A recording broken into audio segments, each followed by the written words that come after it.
que 2012 para todos nosotros marcó un punto de reflexión en el sentido que pensamos que qué podría pasar si de veras se acababa el mundo. Y a nivel nacional, creo que también en los últimos años hemos experimentado una especie de ruptura con muchas ideas que teníamos sobre el futuro y sobre las relaciones humanas, el poder, la democracia y demás. En mi caso particular, esto viene acompañado por una crisis personal, la muerte de mis padres, pleitos familiares, una ruptura sentimental y un encuentro con esta película que se llama Melancolía de Lars von Trier, que de alguna manera me di cuenta que él tenía una percepción parecida a la mía, creo que somos hasta de la generación, porque durante 2012 lo que me llamaba la atención son estas imágenes que venían a hablar de este fin de mundo que tenía que ver con el cosmos. Ya sé que es un viejo tema del macro y del micro, pero me parecía interesante que en este momento el cosmos, las cuestiones de las estrellas, tuvieran este poder sobre nosotros.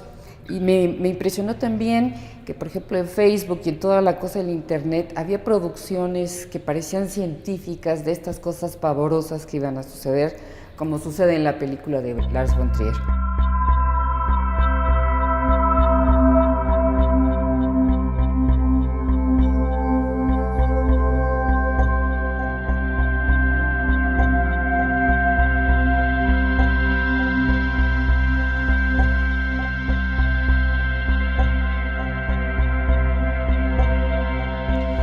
Yo hice de manera inconsciente, pero siempre trabajo así, este proyecto que tiene estas tres etapas. En la medida que más vieja me pongo, me doy cuenta que lo que para mí tenía que ver la relación con el texto, de la imagen y el texto, va adquiriendo cosas distintas. Y en estas últimas épocas creo que mi trabajo tiene que ver con una especie de ensayo visual que puede ser largo.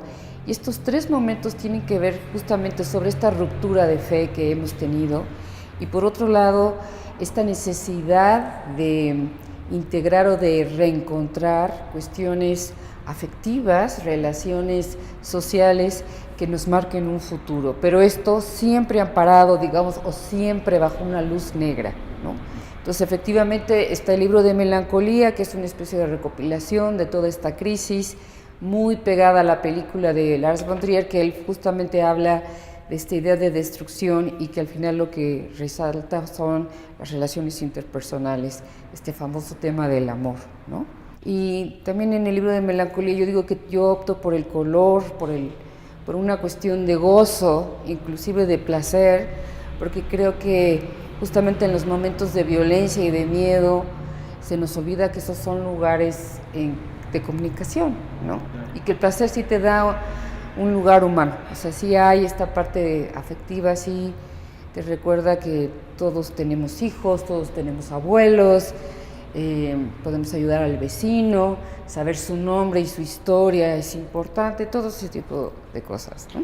La segunda parte se llama Intemperie, fue expuesta en el Museo Nacional de la Estampa, es todo un proceso gráfico de dibujo, es una relación y ahí sí una meditación sobre toda esta relación entre el cosmos y la víscera. No es nuevo, es una de las cosas más antiguas que existe y sin embargo para mí fue interesante ver cómo en este ensayo estos dos núcleos de este mundo cósmico y este mundo visceral aparecían estar en una constante relación.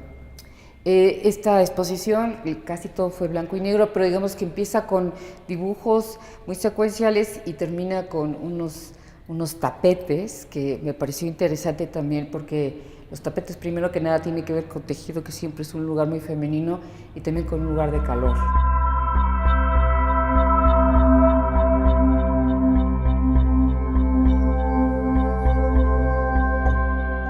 La parte más fuerte para mí, digamos, la parte final es esta que se llama El futuro. Ahorita que veamos la exposición van a ver unos pequeños cuadernos que es con lo que empieza, es un viaje que yo hice a Francia a ver a mi hermana que vive ahí con su marido. Y ellos viven en el campo, hay un cielo precioso, pero yo tuve esta sensación de que el futuro es algo negro, que no sabemos y opaco.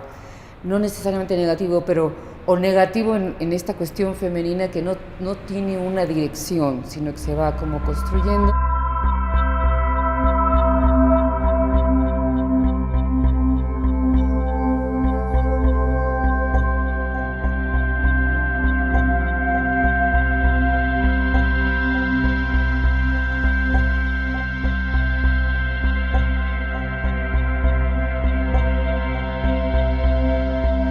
Me acordé del color azul y el dorado, que siempre son colores como muchos de los cuentos infantiles. También me acordé de la mezquita azul de Estambul, por supuesto, que es una experiencia de espacio. Pero sobre todo me acordé de un sueño que yo tuve cuando mi mamá murió. Mi mamá tuvo Alzheimer mucho tiempo, yo inclusive hice una serie que se llama Alzheimer, en que ella volvía a verme. Ese es además el tema del libro de Melancolía, y nosotros tuvimos una relación difícil, pero fue durante su enfermedad que yo pude tener esta intimidad con ella. Yo creo que esta parte que le toca a uno de ser la madre de su madre es uno de los lugares donde de veras cambia uno y sí se vuelve un lugar, por un lado de poder, pero otro lado de desprotección. Y la sensación y este vínculo dorado que había entre ella y yo, este finísimo hilo, para mí es el tema central de esta exposición.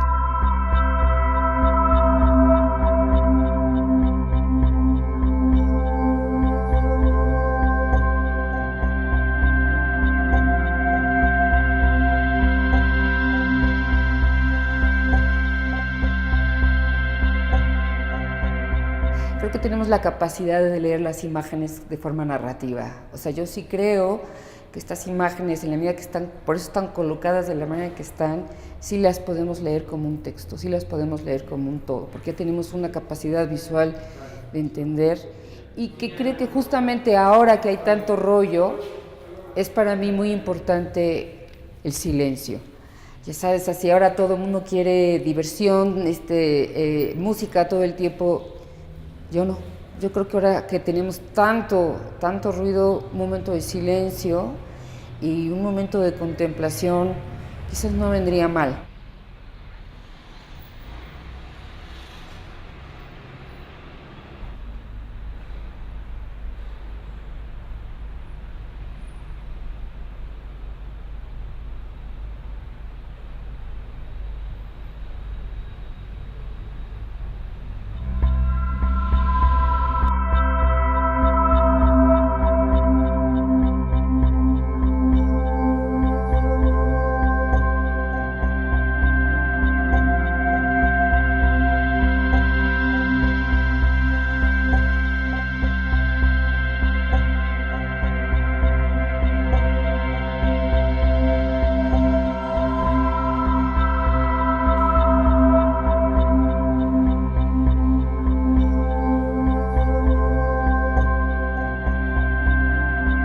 Lo que yo hago, y eso es para mí una manera de escribir, es dibujar. O sea, sí creo que dibujar y escribir son hermanas siamesas, ¿no? Tienen dos cabezas, seguramente brazos, pero comparten ciertos órganos vitales. Y en este caso, estos cuadernos están aquí porque para mostrar un poco cómo yo empiezo, ¿no? Sí. Cómo empiezo a encontrar estas formas, encontrar esta articulación, encontrar este universo en el cual quiero que las fuerzas se muevan. En la otra lo vimos en estos dibujitos que están todos separados, también era un bloquecito que le compré a una alumna que lo hace de papel de esos que sobran cuando uno imprime, pero ese formato me dio esta posibilidad, y a mí esta cosa de repetir una forma me va dando justamente este vocabulario. Y aquí es justamente lo que sería la parte central de Futuro. Están estos cuadernos, son de este viaje a Francia que les digo, que yo tenía mucho tiempo, tenía esta sensación, digamos, creo que es el primero que tenía unos plumones. Yo no soy muy afecto de plumones, cuando era más joven sí, pero aquí esta cosa de la cosa así incisiva del plumón, me gustó, esta cosa como ansiosa. Y luego, estando en Francia, fue a una tienda, me encontré estas tintas negras japonesas, que están como, tienen tienen una goma increíble, tienen una calidad, de veras parecen lacas. Entonces esta idea de esto que tenía como mucho patos, por así decirlo, con esto que es laqueado, o sea que el propio brillo te impide ver exactamente lo que hay detrás, fue algo que poco a poco en los cuadros van a ver. Yo estuve experimentando mucho con barnices y demás, de tal manera que hay ciertas formas negras que parece que no ha acabado de secar. Es totalmente propositivo, ¿no?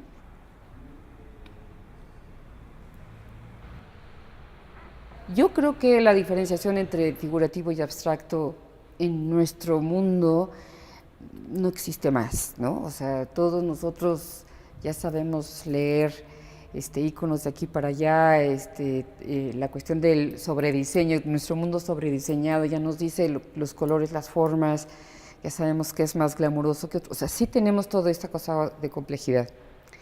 Aquí, en la parte de atrás, es quizás la última pieza, que son una serie de grabados. Y es interesante para mí porque mezcla justamente esta especie de dos variantes que yo tengo, ¿no? Hay una parte que me gusta lo tradicional, además entre más vieja, mejor.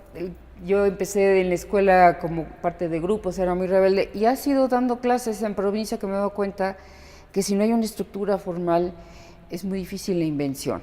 Y yo creo que esta cosa que tiene que ver con aprender poco a poco, que aprender con hacer, aprender con la mano, también construye cuerpo, también construye otro tipo de temporalidad. Estos grabados están hechos, en realidad el primero es aquel, que me gustó mucho, pero decidimos que quizás podríamos agregar unas cuantas placas, no muchas, otras, creo que son 2 más, y hacer variantes de esta misma imagen. ¿Por qué me interesa la variante? Porque creo que en la medida que son poquitas placas y se repiten, sí cuenta una historia. Claramente uno siente que está vinculado una cosa con la otra.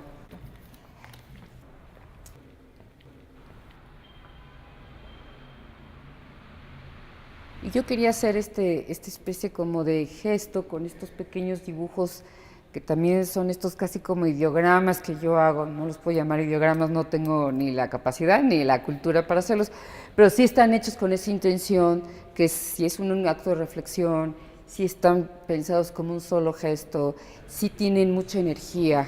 Hablando de energía, sí tienen, o sea, estos dibujos sí tienen que ser hechos con mucha energía para que puedan como cuajar, ¿no? Están hechos como un pequeño comentario ante esto otro, como tiempo simultáneo. Esta cosa de poder dar tiempos distintos, pero sin quitar esta idea de la contemplación y del misterio. Quizás ahora me importa mucho no saber de qué se trata. Ahora todo el mundo quiere cosas muy didácticas, yo cada vez estoy más en contra, en el sentido que creo que no entender está bien, no entender te obliga, ¿no?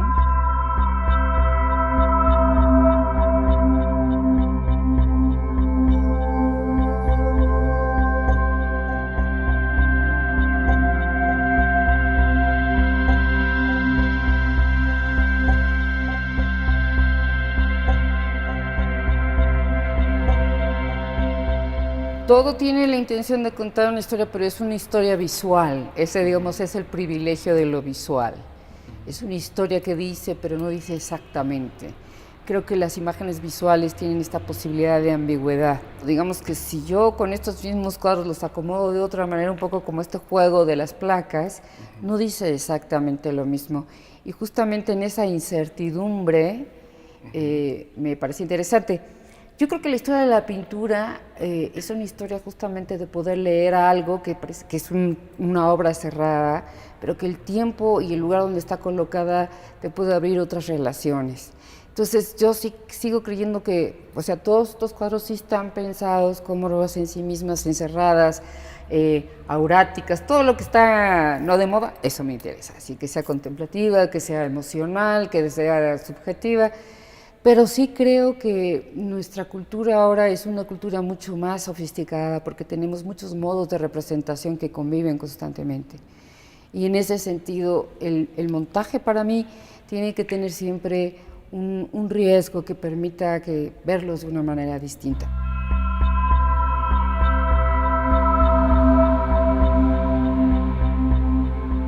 El círculo es una forma que en términos simbólicos tiene mucha historia, ¿no? Escoger un círculo, además, acuérdate cómo en estos últimos años tantos artistas han recuperado el círculo como si, casi como si fuera una relectura del arte de las vanguardias, que también el círculo fue importante, pero puesto en otra dimensión. Quiero decir, por supuesto, desde Gabriel Orozco, por decir algo, pero hay muchísima gente, ¿no?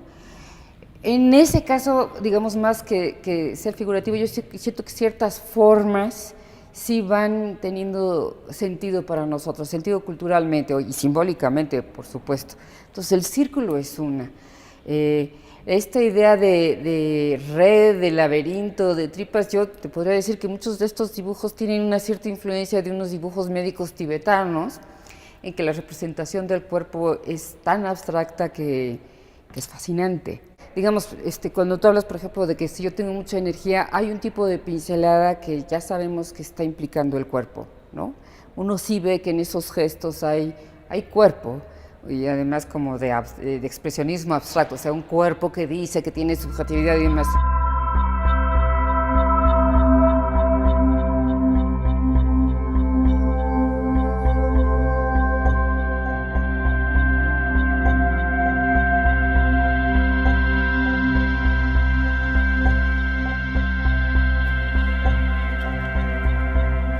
¿Cómo se puede leer mi trabajo? Bueno, pues yo más bien diría que justamente está abierto de tal forma que la gente pueda sentir algo. Digamos, sí trato de dar esta parte de belleza o de movimiento para que sea atractivo a la mirada, pero creo que lo que trata más bien es qué puente poético se puede trazar entre estos cuadros o estos dibujos y mi espectador. Yo he tenido suerte en el sentido que creo que mucha gente que pensaba que no entendía nada, de pronto algo le interesa y resulta que conecta con algo mucho más personal de lo que yo pensaba. Para hacer un ejemplo, estos dos cuadros tienen un tiempo que es mucho más rápido, uno los ve rápidamente, te puedes quedar o no, pero casi siempre tiene que ver en la relación de estos dos, jugar que una forma parece que se continúa, pero no se continúa necesariamente. Eso es lo que me interesa, porque el ojo quiere que continúe la imagen, ¿no? Es un deleite visual. ¿Por qué? No lo sé, pero eso es lo que a todos nos gusta, tratar de continuar esto. Y en cambio los otros dibujos, estos chiquititos que al final tienen esta cosa discontinuada, sí están pensados como texto, ese texto visual que yo les digo. Sí hay en este orden una intención, un ritmo que en este sentido sí tiene su única manera de verse, ¿no? Por supuesto parecido a lo que sería la lectura, pero justamente son formas que en su relación son lo suficientemente ambiguas como para que uno crea, como dicen los niños, creo que vi un elefante o creo que vi no sé qué. Eso me gusta, eso me parece súper interesante, ¿no?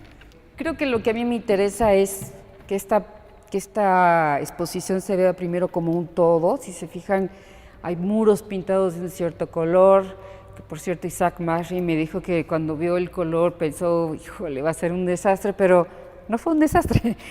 Hizo una cosa como de contención, también la cosa de poner los cuadros pequeños que fueran interviniendo, como es tan grande esto, que hubiera como estos lugares, porque sí es cierto que ustedes no pueden verlo a la misma distancia que los cuadros, se tienen que acercar. Eso es lo que a mí me interesa, ¿no? Esta especie de propuesta donde el cuerpo del espectador, la subjetividad del espectador, también esté en juego.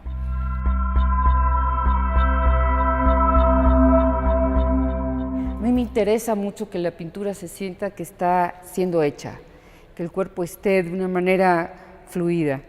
No es fácil y ahí, digamos, yo veo que pintar en ese sentido es muy estricto porque tú tienes que tener un ritmo parecido, digamos, en el aspaviento de la danza, pero un timing como el bailarín para poder hacer estos gestos y que tengan la contención que tú quieras. Entonces, aunque parezcan bolitas, están hechas con energía y sí tiene un procedimiento técnico, ¿no? El chiste es que la técnica esté tan pegada a lo que quiere decir que no sea lo técnico lo que aparezca primero, ¿no? Sino el cuadro completo.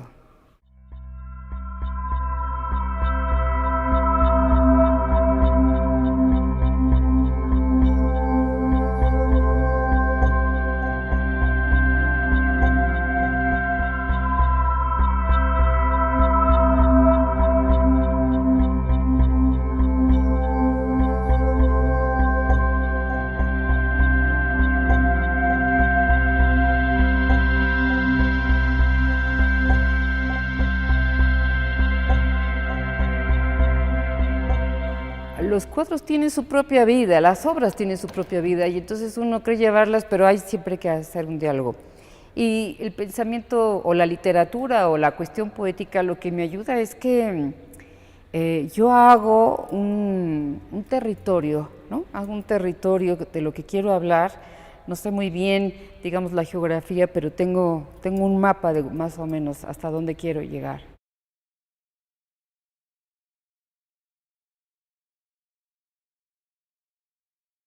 Yo quería ser escritora, antes inclusive que mi hermano Hernán decidiera ser escritor él. Tenemos una mamá que contaba historias fantásticas. Entonces digamos que esta posibilidad de contar, y esto viene de mi mamá, también una lectora muy buena, pero para mí la adolescencia tuvo un efecto bastante particular. Yo fui, ya sabes, así, una niña muy buena y muy aplicada y no sé qué, y en la adolescencia, con la entrada de la sexualidad, ya lo que era mi casa y mi destino como estaba puesto, me pareció tremendo. Y la literatura que tenía que ver con poder escribir, yo me imaginaba como Emily Dickinson, ¿no? Así escribiendo y luego poniéndolo en un cajón, no fue suficiente, me dio una inquietud, una curiosidad por el mundo, y creo que tiene que ver con una cuestión de sexualidad. También pasó algo muy raro, yo me fui a Canadá cuando fui muy joven, me mandaron mis papás y aprendí, digamos, yo tenía una gramática perfecta, no sé qué y no sé cuánto, aprendí inglés y francés al mismo tiempo y destruyó la gramática para siempre. Mi trabajo con la escritura siempre es muy conflictivo. Ahora de grande ya todo el mundo me dice que tendría que empezar a escribir, creo que sí, pero todavía es muy conflictivo. Y las imágenes empezaron a tomar mucho peso, y sobre todo la pintura, en el sentido que había mucho más una relación corporal, y además podía yo o entendía mejor como estos lugares intermedios, por ejemplo, los de estos dibujos de objetos, de cosas que contaban y no contaban. Me encantaban los cómics, me gustaban mucho las fábulas pánicas de Jodorowsky y todas las cosas cómicas que hizo en los 70s. Había una mujer fantástica, Brett Pecher, que hacía Los Frustrados, que criticaba a las feministas, ella siendo feminista, tenía un sentido del humor tremendo. El mismo Magoo, que dibujaba feo. Eso para mí era esto que yo quería hablar del cuerpo, y siendo una mujer, clase media, güerita, de ojos azules, se supone que uno no tenía derecho.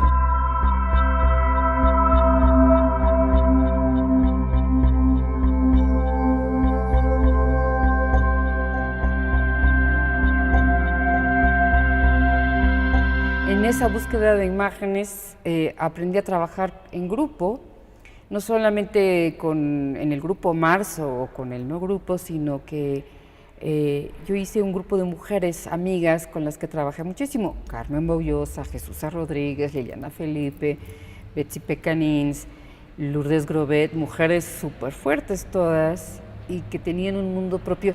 Y a mí lo que me gustaba es que podíamos compartir, ¿no? Yo podía a veces ser como su asistente y estar en ese mundo. O con Carmen, por ejemplo, hicimos un par de libros sobre todo el de Lealtad, que el mérito de ese libro es que es de dos autoras, pero realmente parece que es una sola, ¿no? Esta posibilidad de ser otro me lo dieron las artes visuales. Yo creo que en la escritura, a ver, pero todavía no.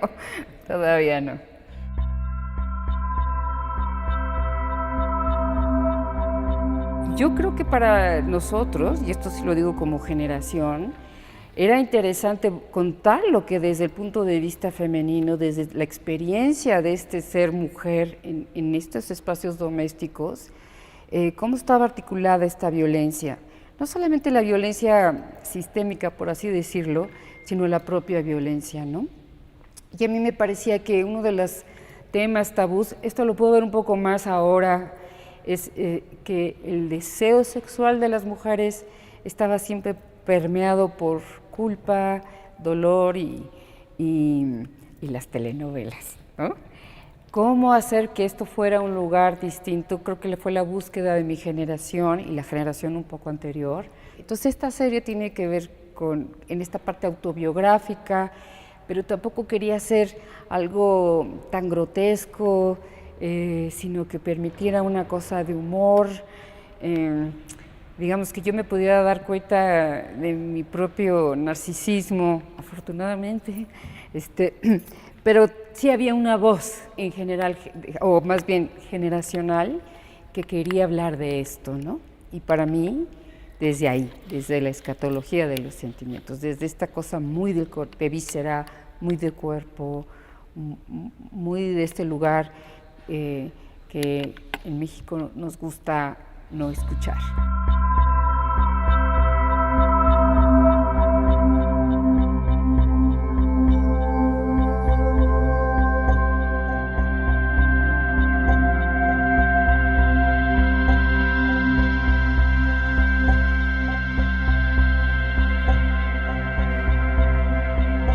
Creo que las flores también tienen que ver con una cuestión de vitalidad y de sexualidad también, de una manera muy doméstica y muy contenida, ¿no?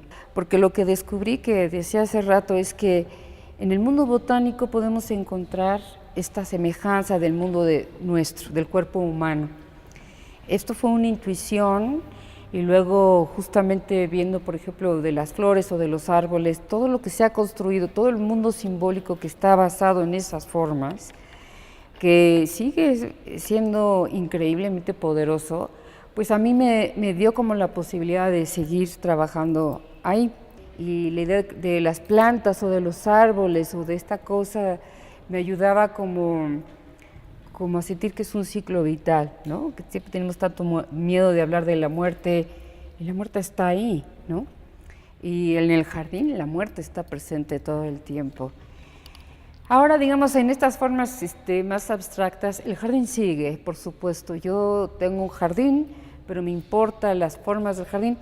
Y ya por último, para mí fue un descubrimiento, así como les contaba de estos que están basados en estos dibujos médicos tibetanos, que en esos dibujos los órganos están dibujados como flores, o sea, como vegetación.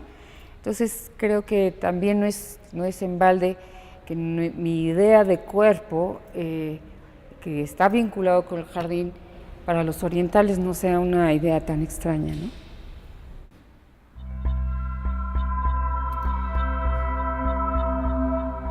Yo lo que quisiera es que se enamoraran de mi obra, ¿no? Así de se enamoraran de los cuadros. Creo que el enamoramiento es la mejor descripción que yo tengo con la obra de alguien. O sea, hay todavía un cuadro de Matisse, el que se llama La lección de piano, que cada vez que voy a Nueva York trato de ir a verlo porque estoy enamorada de ese cuadro. Es mío, ¿no? Me dice cosas. Eso es lo que creo que cualquiera artista quiere, que algo pase ahí, en esa obra, que sea para ti, ¿no? Eso es lo que a mí me gustaría.